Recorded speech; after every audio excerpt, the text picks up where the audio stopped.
चला देखो एक्सरसाइज 10.1 क्या बोल रहा है पहला सवाल कि एक वृत्त की कितनी स्पर्श रेखा हो सकती है। देखो एक वृत्त है, ठीक है, एक वृत्त है, बोले इस पे कितनी स्पर्श रेखा खिंचाएगा। स्पर्श रेखा बोला गया, ये नहीं बोला है कि एक बिंदु से होकर कितनी स्पर्श रेखा जाएगी। तो कितनी स्पर्श रेखा इसमें हम लोग खींच सकते हैं। तो देखो 1 2 3, इसमें हम लोग अनंत स्पर्श रेखा क्या कर सकते हैं, खींच सकते हैं। इसलिए इसका आंसर क्या होगा, अनंत होगा। इसका आंसर क्या होगा। चलो देखो सवाल नंबर दूसरा में क्या बोल रहा है कि रिक्त स्थानों की पूर्ति करे, ठीक है। पहला सवाल में क्या बोल रहा है, दूसरा में रिक्त स्थानों की पूर्ति करे, स्थानों की पूर्ति करे।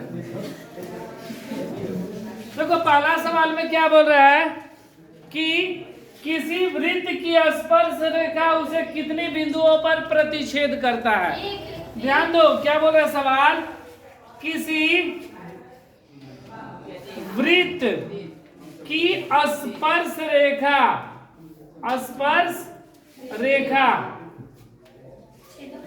उसे कितने बिंदुओं पर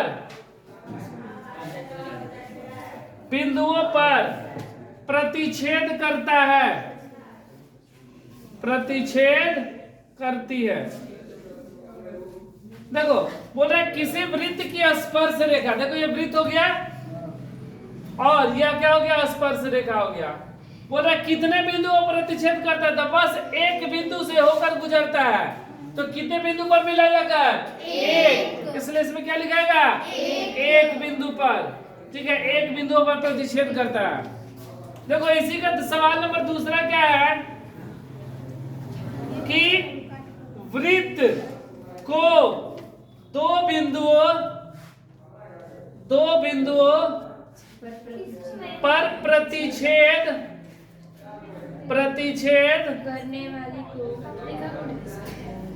करने वाली रेखा डैश कहते हैं। क्या कहते हैं, बोले वृत्त की दो बिंदुओं पर प्रतिच्छेद, ये वृत्त हो गया और दो बिंदुओं पर ऐसे, एक बिंदु यहाँ पर एक बिंदु यहाँ पर, इसको ऐसे प्रतिच्छेद कर दिया, तो इसको हम लोग कौन सी रेखा कहते हैं, छेदक रेखा। बताए भी थे, इसे हम लोग क्या कहते हैं, छेदक रेखा,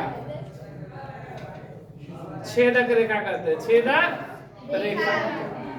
देखो तीसरा सवाल क्या है, एक वृत्त की डैश समानांतर स्पर्श रेखा हो सकती है। एक वृत्त की डैश समानांतर स्पर्श रेखा हो सकती है, देखो बोल रहे एक वृत्त है ऐसे, एक वृत्त की डैश स्पर्श रेखा समानांतर, ये स्पर्श रेखा हो गया मान लो। और अगर इसके समानांतर कोई दूसरा स्पर्श खींचे तो मात्र एक ऐसा ही हम लोग खींच सकते हैं, ठीक है। अगर मान लो ये स्पर्श रेखा है तो इसके समानांतर हम लोग कहाँ खींचेंगे, ऐसे खींचेंगे। तो कितने स्पर्श समानांतर खींच सकते हैं, एक, ऐसे नहीं। वैसे तो देखा है तो इसका स्पर्श अगर ये इसका समानांतर ये, लेकिन ये समानांतर आपस में एक ही ना है, ये इसके समानांतर है, ये इसके समानांतर है, तो कितनी समानांतर, ये एक दूसरे के समानांतर है। एक वृत्त की डैश समानांतर स्पर्श रेखा हो सकती है, एक वृत्त की कितनी समानांतर स्पर्श, ये इसके समानांतर ऐसे हो गया, ये इसके समानांतर ऐसे हो गया, ये इसके समानांतर ऐसे हो गया, और तो ऐसे तो बहुत सारा हो जाएगा ना। मान लो ये ऐसे है तो इसके समानांतर ये ऐसे, तो ये दोनों आपस में समानांतर है, इसलिए दो समानांतर हो गया, दो समानांतर स्पर्श रेखा हो सकती है, ठीक है। ये दो रेखा आपस में क्या है, समानांतर है। देखो चौथा में क्या बोल रहा है, चौथा यहाँ पर देख लो, चौथा बोल रहा है वृत्त तथा उसकी स्पर्श रेखा के उभयनिष्ठ उभयनिष्ठ बिंदु को कहते हैं।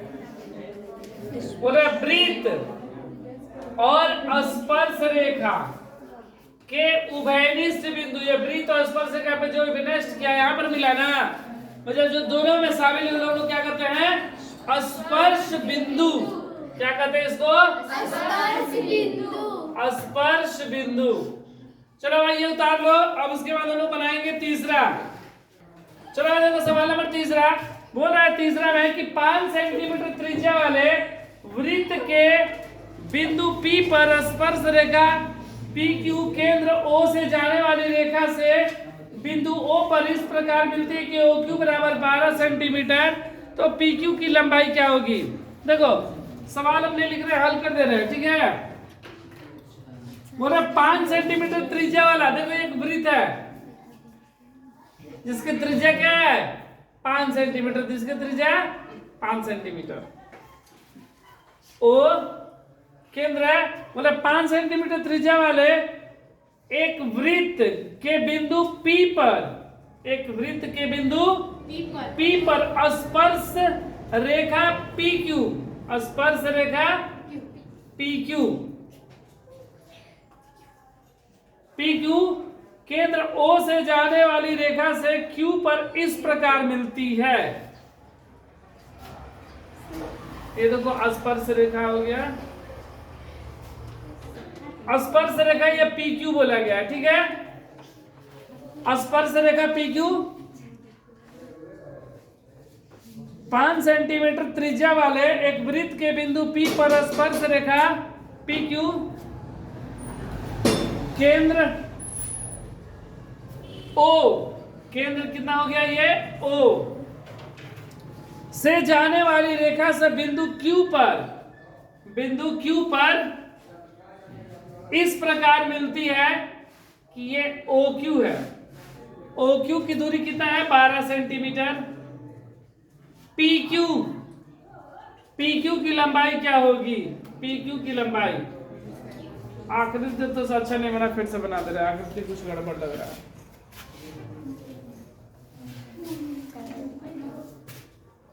ये वृत्त हो गया,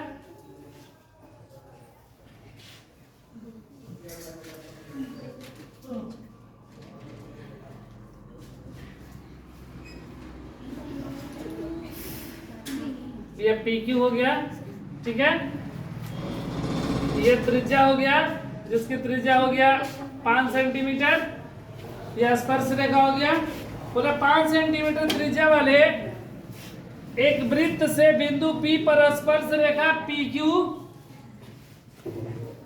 केंद्र O से जाने वाली रेखा से बिंदु Q पर इस प्रकार मिलती है कि OQ 12 है। OQ कितना है? 12। ये 12 सेंटीमीटर है। PQ की लंबाई पूछा गया है, क्या होगा?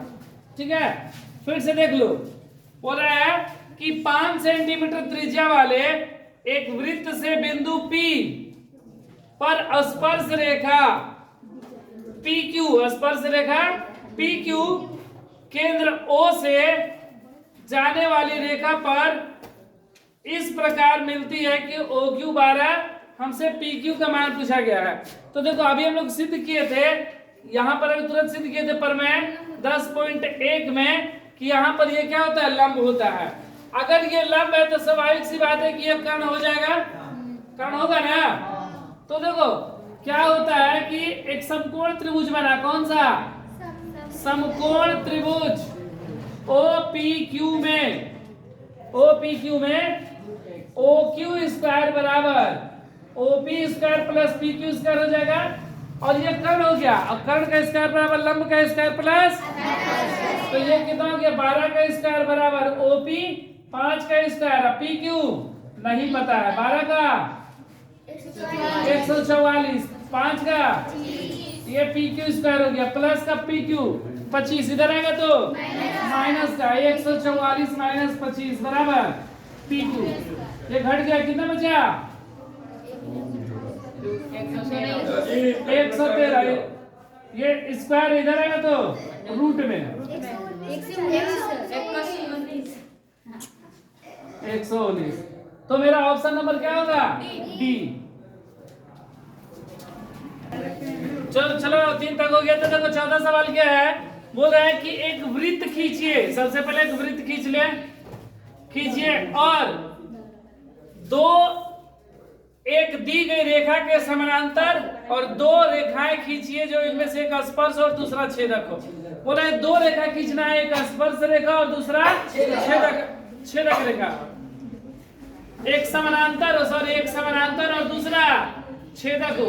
तो देखो अगर ये वृत्त हम लोग खींच लिए, दो वृत्त खींच लेंगे, एक ये वृत्त हो गया और एक दूसरा वृत्त ये हो गया। और अगर समानांतर रेखा बोला जाए तो इसके समानांतर रेखा हम लोग कौन सा खींचेंगे? समानांतर स्पर्श रेखा। तो ये समानांतर स्पर्श रेखा ए बी और ये क्या हो गया? C D. ये समानांतर स्पर्श रेखा हो गया, ठीक है। और बोल रहा है कि एक छेदक रेखा हो, तो छेदक रेखा कौन सा? मान लो ये ऐसे किए, ये छेदक रेखा, ये P बिंदु पर और ये Q बिंदु पर, तो ये कौन सा हुआ? छेदक रेखा, छेदक रेखा। और ये क्या हो गया? समानांतर स्पर्श रेखा, समानांतर स्पर्श रेखा।